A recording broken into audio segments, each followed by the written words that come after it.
ഇപ്പോൾ 2-3 ദിവസമായിട്ട് സ്കൂൾ വിട്ട് വന്നിട്ടുണ്ടെങ്കിൽ ഭയങ്കര അടിയാണ്. വേറെ ഒന്നിനല്ല കേട്ടോ, ഫ്രിഡ്ജിൽ 2-3 ദിവസമായിട്ട് കാടമുട്ട ഉണ്ട്. അപ്പോൾ ഈ ഒരു കാടമുട്ട വെച്ചിട്ട് മസാല ഉണ്ടാക്കി കൊടുക്കാൻ വേണ്ടിയിട്ടാണ് കേട്ടോ. നമ്മൾ വഴിയരികിലും അതുപോലെ തന്നെ ബീച്ചിലൊക്കെ പോയിട്ടുണ്ടെങ്കിൽ നമുക്ക് നല്ല ടേസ്റ്റി ആയിട്ടുള്ള കാടമുട്ട മസാല വാങ്ങിക്കാനായിട്ട് കിട്ടും. ഇത് അതുപോലെയല്ല കേട്ടോ. അപ്പോൾ മിക്സിൻ്റെ ചെറിയ ജാറിലോട്ട് ഞാൻ 2 കഷ്ണം പട്ട, കുറച്ച് വറ്റൽമുളക്, മഞ്ഞൾപ്പൊടി ഇത് മാത്രം ഇട്ട് കൊടുത്തിട്ട് നന്നായിട്ടൊന്ന് ക്രഷാക്കി എടുക്കുന്നുണ്ട്. അതിലോട്ട് ഒരു ചെറിയ കഷ്ണം ഇഞ്ചി, വെളുത്തുള്ളി, ചെറിയ ഉള്ളി നന്നായിട്ട് ഒന്നുകൂടി ചതച്ചെടുക്കുക. ആവശ്യത്തിനുള്ള ഉപ്പും കുറച്ച് വെള്ളം കൂടി വെച്ച് കൊടുത്തിട്ട് ഒന്നുകൂടി മിക്സാക്കി എടുക്കുന്നുണ്ട് കേട്ടോ. ഇനി ഒരു പാന് ചൂടായി വരുമ്പോൾ നമുക്ക് അതിലോട്ട് വെളിച്ചെണ്ണ വെച്ചിട്ട് കറിവേപ്പില ആദ്യം തന്നെ ഇട്ട് കൊടുക്കുക കേട്ടോ. കറിവേപ്പില ഇട്ട് കൊടുത്ത് ആ മസാലയും കൂടി ചേർത്തിട്ട് നന്നായിട്ടൊന്ന് വേവിച്ചെടുക്കണം കേട്ടോ.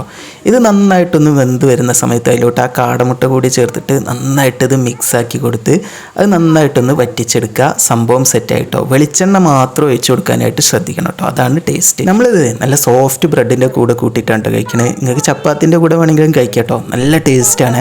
അപ്പോൾ ഇതുപോലെയുള്ള റെസിപ്പിക്ക് ചാനൽ ഫോളോ ചെയ്യണേ. കൂടെ തന്നെ ലൈക്ക് ആൻഡ് ഷെയർ ചെയ്യാനായിട്ട് മറക്കല്ലേ.